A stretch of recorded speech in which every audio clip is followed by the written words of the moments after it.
बहन के यहाँ गए थे जब स्कूल में पढ़ते थे, तो बहन के सास के पिता उनको नाना जी कहते थे। तो ये मतलब अनुभव की बात है।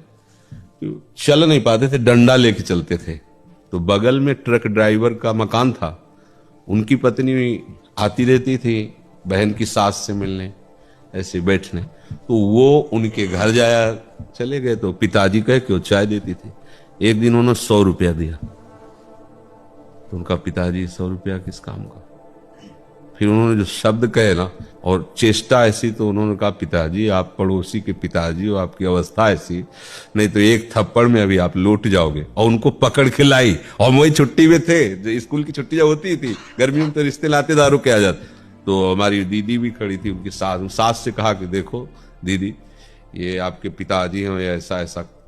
तो हमें वो स्मृति थी, हमें लगा गजब पड़ गया, 90 वर्ष की अवस्था की बुढ़ा के अंदर संस्कार कितने गलत भरे हुए हैं। हमें लगता था कि ये केवल जवानी के नक्शे हैं, खत्म हुआ था, सब खत्म हो जाएगा।